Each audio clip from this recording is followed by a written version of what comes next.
दोस्तों नमस्कार, जय हिंद। स्वागत है आप सभी का एक और नए वीडियो में। गौरव भाई आपका भी स्वागत है भाई, वेलकम। जय हिंद दोस्तों। गौरव भाई, आज आप आइसोलेट नहीं होंगे, टेंशन मत लो। आज वैसे टार साहब का वीडियो है पर आप आइसोलेट नहीं होंगे सर। आज टार साहब आइसोलेट हो रखे हैं। My pleasure, my pleasure. Okay okay, ये बोलना पड़ता है माय प्लेजर। आज भाई लोग आप भी टेंशन मत लेना। आपको भी आइसोलेट नहीं करेंगे आज इस वीडियो में। आज खुद टार साहब आइसोलेट होंगे। मतलब लाइव कैमरे पे कैसे बेइज्जती होती है वो इस वीडियो में। मतलब टार साहब की तगड़ी वाली बेइज्जती हो रही है। और बेइज्जती कौन कर रहे हैं? वही कर रहे हैं तो जो मुनीर की चाट रहे हैं भाई साहब। मतलब आपस में एक दूसरे की बेइज्जती किए जा रहे हैं। बताओ यार, एक टार भी मुनीर चाट की रहा है, चाटने वाले ने दूसरे मुनीर की चाटने वाले की बेइज्जती कर दी। बेइज्जती कर दिया। हाँ जी, मतलब कौन बेइज्जती कौन कर ज्यादा रहा है। झुला सकता है। मतलब मोटा मोटी हाँ, मुकाबला है, कौन ज्यादा झुला सकता है मुनीर नहीं को। वो ये बात है सर, यहाँ पे ये हो रही है कि भाई मुनीर की ही चाट, ट्रम्प की मत चाट साथ में। बात समझा करो। Okay okay okay okay, yes समझ ये गया। यानी पाकिस्तानी कि बोल रहे हैं सिर्फ मुनीर की चाट, ट्रम्प की मत चाट उधर बैठ के। झुला ले मुनीर लिया है तो मुनीर के साथ वफादार रहो। हाँ समझ जी। गया। चलो भाई लोगों का एंटरटेन कराते हैं। पहले चलते हैं वीडियो की तरफ। भाई लोग वीडियो पसंद आए लाइक शेयर एंड चैनल को सब्सक्राइब जरूर कर ले। चलो भाई लेट्स गो। अरे हाँ, तारड़ साहब, हाँ, हमारे गौरव भाई, थैंक यू आपके लिए यूपीआई पे सपोर्ट करने के लिए। मतलब आप नहीं, हमारे गौरव भाई और हैं। चलो। मैंने किया है क्या? आपने नहीं, हमारे और भी हैं गौरव भाई। थैंक यू गौरव भाई, चलो। Thank you. तारड़ साहब, डोनाल्ड ट्रंप आपको लग नहीं रहा कि गलत प्रेसिडेंट बन गए अब की दफ़ा? वो इकॉनमी के तो मास्टर हैं, बिजनेस के भी चैंपियन हैं। टावर, ट्रंप टावर, ये वो सब उन्होंने किया। नोबडी से वो समबडी के अब एवरीबडी बन गए। लेकिन आज कोई रियलाइज़ नहीं हो रहा आपकी रिपब्लिकन पार्टी को, जो आपकी पार्टी है और ट्रंप साहब की पार्टी है, कि इस तरह के फाइनेंशियल माइंड को इतनी अहम पोस्ट पे सेकंड टर्म पे नहीं बैठना चाहिए था? मेरा इसका जवाब ये होगा, आपसे बल्कि ये पूछना चाहूंगा, क्या जो बाइडन जो अच्छा चॉइस थे? ये मेरा, जिनको पता ही नहीं था कि वो कहाँ खड़े हैं, राइट पे खड़े हैं, लेफ्ट पे खड़े हैं, बोल ही नहीं सकते थे, ऑटो पेन पे चलते रहे, उनकी बीवी गवर्नमेंट चलाती रही, उनका एक घर का मुलाजिम चलाता रहा अमेरिका को, तो क्या वो अच्छे प्रेसिडेंट थे? ये उसका जवाब है। दूसरी ये बात करना चाहूंगा कि क्या हमें सोचना चाहिए कि ईरान से पहले वेनेजुएला क्यों गए? वेनेजुएला का तेल कहां जा रहा था? आज अमेरिका दुनिया का नंबर 1 ऑयल प्रोडक्ट जो प्रोड्यूस कर रहा है। फिर उसके बाद देखा जाए तो ईरान अमेरिका से कितना फासले पे है। अमेरिका को जंगें सूट करती हैं जो बहुत फासले पे हों, और वो सूट कर रही है। वहां से चोक कौन कौन कंट्रीज हो रहे हैं, ये सोचने वाली बात है। चाइना देखें, ये मैंने इस पे बड़ा पढ़ने की कोशिश की है। एक तो इस जंग के 2 ऑब्जेक्टिव हैं। एक तो ग्रेटर इसराइल को उस खिते में एक मेजर रोल हासिल करना, एक ऑब्जेक्टिव ये था। दूसरा चाइना को चोक करना था और उस खिते को डिस्टेबलाइज करना था। क्या ऑब्जेक्टिव वो हासिल हो रहे हैं या नहीं हो रही है, क्वेश्चन मार्क है। आज बल्कि एक और सवाल है, मैं हैरान होता रहा हूं। कल मुझे एक बड़ा फिक्रा सामने नजर आया। कहते हैं जी हमले रुक गए हैं, झड़पें जारी हैं, सीज फायर की तरफ बढ़ रहे हैं, लेबनान के साथ डायलॉग जारी है। वो यहां बैठे हैं अमेरिका में, लेकिन वहां पे आधा 40% लेबनान हाथ से निकल चुका है। दूसरी, मैं आज आपको यह भी बात याद कराना चाहूंगा, जिस तरह मैंने पहले अर्ज किया था, अफगानिस्तान में अमेरिका की पॉलिसी क्या थी? फाइट फाइट टाक टाक, जंग भी जारी रखो, डायलॉग भी जारी रखो। तो दर हकीकत इस वक्त ना सिर्फ दुनिया कंफ्यूज है। यार ये इतने साल से अमेरिका में रह रहा है, मतलब ठीक है मजाक नहीं उड़ा रहा हूँ, लेकिन यार जंग जंग टाक टाक क्या होता है? जंग जंग टाक टाक टाक। टाक टाक टाक। मतलब ये टाक टाक और ये ऐसे तो मतलब मैं भी मजाक नहीं उड़ा रहा हूँ। हमारे एरिया में, गांव के जैसे गांव में जो एज एज के बंदे हो गए, जिनको मतलब परफेक्ट इंग्लिश नहीं आता, परफेक्ट बोलना नहीं आता इंग्लिश वर्ड, वो बोलते हैं सर टाक। हाँ नहीं, इधर भी है सर, हमारे इधर के भी, मतलब इवन हो जाता है। देखो ये लैंग्वेज ऐसा बात नहीं कह रहा हूँ, हमारे इधर में इतनी भाषा है सर कि सब जगह का थोड़ा इंग्लिश का जो प्रोनाउंसिएशन है वो भी थोड़ा डिफरेंट डिफरेंट रहता है। और हम भी कई बार तो अजीब अजीब बोल देते हैं। तो ये तो अमेरिका लेकिन में रह कहने रहा का, है ना, इनको लेकिन ये इसको तो समझना अमेरिका में चाहिए। रह रहा है ना भाई। हाँ, ये तो काफी समय से अमेरिका में रह रहा है यार। तो मुख्तलिफ किस्म के फाग क्रिएट किए जाते हैं, लेकिन ऑब्जेक्टिव अपने जो है, जिनको वो जो सामने नजर आ रहे हैं, वो हासिल किए जा रहे हैं। चाइना इस वक्त मुश्किल में है, पूरा रीजन डिस्टेबलाइज है, ऑयल कंपनीज पैसे बना रही हैं, तो असला बिक रहा है, असला बिक रहा है। ये कंफ्यूजन से तो आपको बड़ा नुकसान हो रहा है, वैसे क्योंकि कसूर किसका है वैसे? जी चौधरी साहब, तारिक साहब, ये कसूर किसका है? ये कसूर किसका है तारिक साहब? ये कसूर किसका है? ये ईरान का कसूर है, चाइना का कसूर है, ये डोनाल्ड ट्रंप का कसूर है? इसमें कसूर जो मैं देखना चाहूंगा चौधरी साहब, जो मैं सबसे बड़ा जिस पे ज्यादा मैं पुश करता हूं, 12 साल की बराक ओबामा की वीक फॉरेन पॉलिसी का कसूर है, जिसको पूरी दुनिया ने अब्यूज किया, जिसमें भारत, इजराइल, रशिया, चाइना सारे थे। पूरी दुनिया की इस वक्त, बल्कि मैं डिबेट कर सकता हूं, हर कॉन्फ्लिक्ट के पीछे पिछले 12 साल की वीक फॉरेन पॉलिसी है, जिसको आज डोनाल्ड ट्रंप साहब जस्टिफाई करने की कोशिश कर रहे हैं। इसमें वो कामयाब होते हैं या फेल होते हैं, ये अलग बात है। भाई मैं तो हैरान हूं कि बैराक ओबामा नहीं सर, देखिए डोनाल्ड पॉलिसी जो है, देखिए बात ये है कि जो बाइडन एक घटिया डिफीट वॉर स्टार्ट, जी जो बाइडन के ऊपर एतराज किया जाता है, जो बाइडन के ऊपर एतराज करता है डोनाल्ड ट्रंप, बराक ओबामा पे करता है, उन दोनों के दौर आज देखा जाए तो आइडियल थे।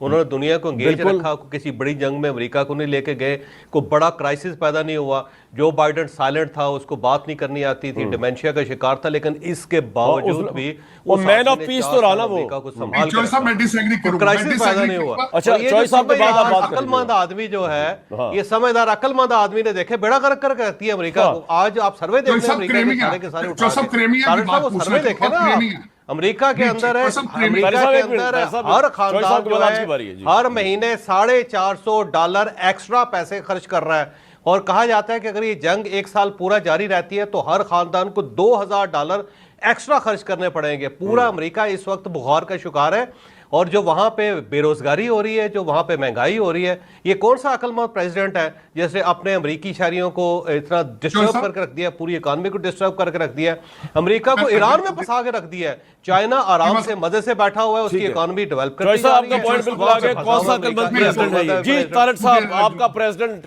कितना का अक्लमंद है, जरा समझाएं हमें।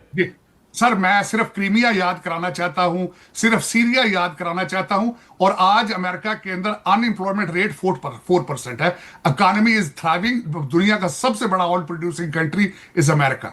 और देखिए, मैं डिसएग्री करूंगा, क्रीमिया किधर गया, सीरिया किधर गया, और फिर उसके बाद देखें, जो मुझे सबसे ज्यादा एतराज ये था कि भारत खुल के तेल लेता था रशिया से, और वॉशिंगटन डीसी में अमेरिका के अंदर तेल की जो कीमत है, आप सिर्फ 3 महीने पहले से कंपेयर कर लें। अगर दुनिया एक मिनट रुक जाए चॉइस साहब, एक मिनट मैं सुनवाता हूं, एक मिनट दिखाता हूं यार, एक मिनट चॉइस साहब रुक जाए, आप वहां पे तेल की कीमत देख लें, मैं दिखाता हूं। चॉइस साहब रुक जाए, चॉइस साहब, आपको, साजिद तारड़ साहब को और चिश्ती साहब को मैंने हालांकि ये चला चुका हूं परसों के शो में, लेकिन एक दफा आप देख लें कि वहां से अमेरिकन की क्या पोजीशन हुई हुई ऑयल को लेकर।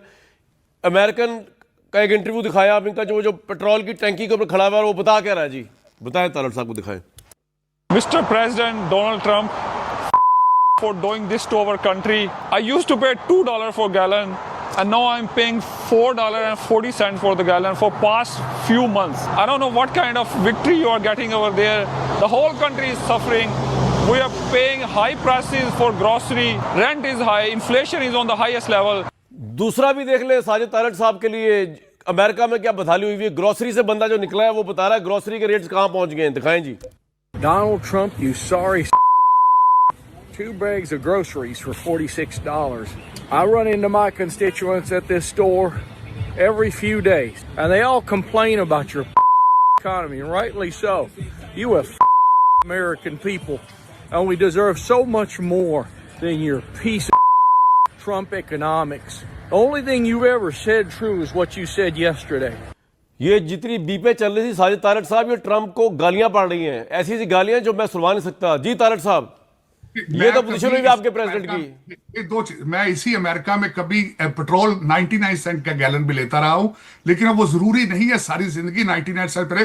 दूसरी बात 2 से 4 पे चला गया है एकदम, वो ये रो रहे हैं ग्रोसरी वो कह रहे हैं सबसे ज्यादा प्रोड्यूस कर रहा है ऑयल, $40 सबसे ज्यादा प्रोड्यूस कर रहा है। सिर्फ 2 बैग आए ग्रोसरी के। इस जंग से पहले भी महंगाई आ थी, कोविड के बाद अभी तक सप्लाई चेन अगर देखा जाए तो वो अभी तक रिस्टोर नहीं हुआ। भाई मैं एक ब्रेक लूंगा तारड़ साहब, दोबारा तो मैं उसने सबसे ज्यादा ऑयल प्रोड्यूसर जो है वो अमेरिका है, ये यहाँ पेला गया था। वही पेला गया मैं। अब देख लो ना, लोग परेशान है। यार ये महंगा पेट्रोल। यार ये बीच में देखो, डिफेंड तो कोई नहीं कर सकता, इसमें तो कोई डाउट नहीं। और करे टैरिफ वॉर करे ना, और टैरिफ वॉर करे, टैरिफ हाँ, खेल रहे थे वो, टैरिफ खेल के बाकियों को डॉलर्स, बिलियन ऑफ डॉलर्स लेके आ रहे थे आगे, बिलियन ऑफ डॉलर्स। लेकिन देखो इससे ज्यादा इंटरेस्टिंग बात डीसी, ये टार जो है देखो कैसे, चीमा का शो में तो चीमा तो टोकता नहीं है इसको, कमरुद्दीन तो इसको टोकता नहीं है, है ना, वो तो वो और पिन करता है कि भारत के खिलाफ बोले, सवाल कुछ और होता है, जवाब इंडिया पे रहता है। यहाँ ये फिर से आया था कि जी इंडिया का रसिया का तेल लेना क्या बे बंद कर दिया गया लेना, लेता था, मतलब ये बोला लेता था, अरे अब भी लेता है। अरे यार ये नहीं बताते अपनी आवाम को कि अब भी इंडिया ले अच्छा। रहा है। लेकिन डीसी एक दोगलापंथी देखा तुमने, आप अमेरिका में बैठ के दो काम कर सकते हो, ठीक है, या तो आप, जाहिर सी बात है कि जो भी अमेरिकन इनका पेंटागन का जो भी एक लॉन्ग टर्म विजन हो, चाइना के अगेंस्ट ही है, ठीक है, सबको पता है बात। तो अभी ये क्या कह रहा था कि वेनेजुएला का जो तेल है वो किसके लिए, सबसे ज्यादा तेल कौन ले रहा था, चीन ले रहा था। तो जब तुम अमेरिका में रहते हो, प्रेसिडेंट ट्रम्प के लिए बात करते हो और तुम चीन को क्रिटिसाइज कर रहे हो कि देखिए जी चीन का तेल बंद कर दिया, ठीक है, वेनेजुएला में सबसे ज्यादा तेल जो है वेनेजुएला से चीन ले रहा था, वो तेल बंद कर दिया। लेकिन जब पाकिस्तान में आके बात करते हो कमरुद्दीन के चैनल पे, तो वहां पे जो है चीन की तारीफें करते हो फिर तुम। तो फिर दो में से कोई एक जगह ही हो ना तुम, या तो अमेरिकन पॉलिसी के साथ हो या पाकिस्तानी पॉलिसी के साथ हो। लेकिन ये जो दोगला है ये दोनों गेम खेल रहा होता है, यहाँ पे लग जी इनकी हालत वही है, पाकिस्तान जैसी है। देखो ये अमेरिका में भी वही बोल रहा है कि वेनेजुएला से हम मतलब प्रोड्यूस कर रहे हैं सबसे ज्यादा तेल, लेकिन इनके पास में रिफाइनरी नहीं है, आपको पता है, रिफाइनरी है ही नहीं वो रिफाइन करने के लिए वो वाला तेल, ठीक है। ऐसे ही पाकिस्तान का हाल है सर, पाकिस्तान में ये क्या बोलते हैं, हम रसिया से तेल लेंगे, भारत भी ले रहा है तो हम भी लेंगे। साला तुम रिफाइनरी तो खोल लो पहले अपने यहाँ पे, उसको रिफाइन कर सको। वही है सर, सेम मेंटलिटी दोनों साइड चल रही है इनकी। यूएस के अंदर लंबे टाइम से यार रिफाइनरी नहीं है यार, मतलब सोचो लंबे टाइम से कोई नया रिफाइनरी बना नहीं। ये लेकिन मजा आ गया भाई, यहाँ टार बढ़िया बढ़िया पकड़ा इन लोगों ने टार को। चलो खालिद चिश्ती साहब को शामिल करते हैं इसमें। तारड़ साहब वैसे ही नहीं मान रहे या सुन रहे किसी बात को, जैसे डोनाल्ड ट्रंप नहीं सुन रहे किसी की बात को। तारड़ साहब अच्छा रिप्लेस किया उसने जो बाइडन को और ओबामा को, पूरी दुनिया में आपका मुल्क मुबारक को तनहा हो गया। अब तो अरब ममालिक भी मुंह नहीं लगाएंगे अमेरिका को डोनाल्ड ट्रंप आपके प्रेसिडेंट की वजह से। नहीं, देखिए आपकी ओपिनियन है, लेकिन आप जरा देखें कि इस वक्त भी अगर देखा जाए तो नेटो यूरोपियन कंट्रीज के पास कौन कौन से चॉइसेस हैं। देखें कई दफा तजिए में देखता हूं वो राब्ते कर रहे हैं चाइना से। कल अभी पिछले हफ्ते भी रशिया ने नर्व्स टेस्ट करने की कोशिश की रोमानिया में।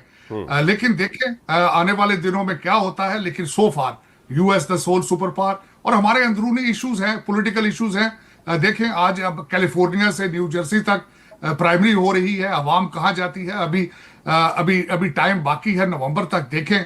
लेकिन मेरे ख्याल में दुआ करनी चाहिए कि इंसानियत के लिए बेहतरी हो। इंसानियत के लिए बेहतरी हो, फिर तो डोनाल्ड ट्रंप को इम्पीच कर देना चाहिए, क्योंकि ऑब्वियसली उसके बगैर तो इंसानियत में बेहतरी नहीं हो सकती। तारड़ साहब बड़ी माजरत के साथ प्रेसिडेंट तो आपका नहीं, देखिए उसमें अभी देखिए जिस तरह मैंने आपको अर्ज किया है कि इंटरनल इश्यूज चल रहे हैं। मैं अभी भी पूरी उम्मीद हूं कि रिपब्लिकन जीतेंगे। टेक्सास के अंदर जेरीमैंडरिंग के जरिए कई सीटें एडजस्ट की गई हैं। Let's hope for the best. Chaudhary साहब इतनी होप हाई क्यों है इनकी? ट्रंप ने कौन सा नशा चढ़ा दिया रिपब्लिकन पार्टी को, नीचे नहीं उतर रहे ये लोग इतने बुरे हालात में भी सियासी तौर पे? चौधरी साहब ये एक वोट पे रह गया, वैसे रिपब्लिकन का एक वोट इजाफी है। अच्छा। और इसीलिए अब उन्होंने जो वोटिंग है उसको सीज किया हुआ है कांग्रेस के अंदर। आप देखें ना को करारदाद जो है वहां पे वो जो एक पास होगी भी है, बल्कि रोक दिया सारे प्रोसेस को। एक वोट रह गया और एक वोट का भी खतरा है डोनाल्ड ट्रंप को कि ये भी खिसक गया हुआ है। तो रिपब्लिकन जो है वो अपने प्रेसिडेंट के साथ खड़े नहीं है, तो नवंबर में जीतना क्या है रिपब्लिकन ने। तारड़ साहब अगर आप मेंबर, हाँ बड़ा दिलचस्प किस्म की सियासी। दूसरी तरफ मैं ऐड करना चाहूंगा कि दूसरी तरफ इस वक्त बूटाचेंग जो उनके सामने आ रहे हैं, न्यूसम जो कि, और कल भी डोनाल्ड ट्रंप साहब ने कहा है कि रूबियो और वैंस और रूबियो टिकट इज इनविंसिबल। तो मेरे ख्याल में एक ये भी है। तारड़ साहब मुझे बताओ क्या लगता है, डेमोक्रेट जीते मुझे लगता है वैसे मुझे लगा है वैसे जो कामरा साहब जो तारड़ साहब की गुफ्तगू से मुझे यूं महसूस हो रहा है कि अभी डोनाल्ड ट्रंप के साथ नहीं है वैसे क्योंकि मुझे तो ये लग रहा है, मैं एक ब्रेक के लिए जा रहा हूँ, लेकिन मुझे ये लग रहा है कि अगर साजिद तारड़ साहब इस वक्त एक्टिव अगर इलेक्ट हुए होते ना, सेनेटर होते या कोई उसके हाउस ऑफ उसके मेंबर होते, इन्होंने डोनाल्ड ट्रंप के खिलाफ ही वोट ला के दे देते जाके। यार बहुत गंदा पेला गया यार टार, यहाँ फंस गया भाई, ये तो बुरी तरह फंस गया यहाँ पे आके यार। अब ये नहीं आएगा कभी इनके चैनल पे, अब नहीं आएगा। अरे वही हाल है सर, धोबी का कुत्ता घर का ना घाट का, ये कहीं का नहीं रहेगा, देखना सर। अब ये कहीं का नहीं सही रहेगा। बात है। ना ये इंडिया का रहेगा, ना ये देखो ट्रम्प को तो जाना ही है, हो सकता है बाद में फिर ये डेमोक्रेट्स में आ जाएगा, फिर यही जो है ओबामा और बाइडेन की तारीफें शुरू कर देगा, ये तो चलता रहता है। लेकिन देखो अच्छा, जिस सफाई से ये लोग भी बैठे हुए हैं ना यहाँ पे, ये लोग भी जो इधर कह रहे हैं, इनके अंदर भी हिम्मत नहीं है कि ये मुनीर को और मुनीर की पॉलिसी को इतना डिस्कस कर दे। अमेरिका को लेके तो बड़ा कह दिया कि अमेरिका आइसोलेट हो गया, सब हो गया, ठीक है भाई, सब सही है अपनी जगह पे, लेकिन यही बात ये अपने लिए नहीं कह सकते हैं, ये मुनीर के लिए नहीं कह सकते। महंगाई वाली जो क्लिप दिखा रहे हैं, पाकिस्तान की नहीं दिखाएंगे, ये पाकिस्तान में पाकिस्तान की आवाम क्या कह रही है।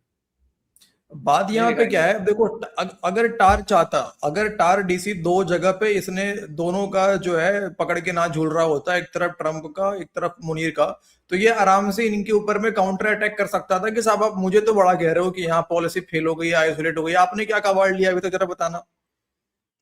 ठीक है, आपकी पॉलिसी से आपने क्या कबाड़ लिया, लेकिन अब ये वहां पे झुला रहा है, इधर पे झुला रहा है, तो बोले कैसे, फंस गया बीच में। हाँ फंस रहा है भाई बीच में यार। लेकिन यार इंडिया को आइसोलेट करते लास्ट में भाई चलते चलते एक बात और बोलना चाहूंगा, हमारा कोई जैन जी भाई अगर वीडियो देख रहा है तो भाई चलते चलते बोलना चाहेंगे गौरव भाई, ये अभिजीत दीप के सर सुनने में आ रहा है इसको डिपोर्ट किया गया अमेरिका से, सर सुनने में आ रहा है सर। सोशल मीडिया पे तो कह रहे हैं कि डिपोर्ट करा गया है, ठीक है, और अब नहीं इसको यही बोला गया कि है हिम्मत तेरे में, अगर तेरे में हिम्मत है तो अपना पासपोर्ट का लास्ट पन्ना दिखा दियो, लास्ट पेज, उस पे मोहर जो लगाया ना वो मोहर दिखा दियो एक बार बस, डिपोर्ट है कि नहीं है तो तेरा पता चल जाएगा। तो यहाँ पे दिखा रहा है ना कि मैं 6 तारीख को आ रहा हूँ, हिम्मत लेकिन खैर 6 तारीख वाला सर इंटरेस्टिंग मजा आने वाला है, मैं तो देखना चाहता हूँ क्या होता है। बढ़िया गेम चल रहा है वैसे, अब हम तो उधर उतना पढ़ते नहीं है पॉलिटिक्स में, आपको पता है, लेकिन गेम बढ़िया चल रहा है, लेट्स सी क्या होता है। ओके बाकी भाई लोग आपका क्या मानना है इस वीडियो के बारे में, अपनी राय कमेंट सेक्शन में जरूर देना, वीडियो पसंद आई हो लाइक और शेयर कर देना। मिलते किसी नेक्स्ट वीडियो में। जय हिंद गौरव भाई, जय हिंद सभी भाई लोग, जय हिंद दोस्तों।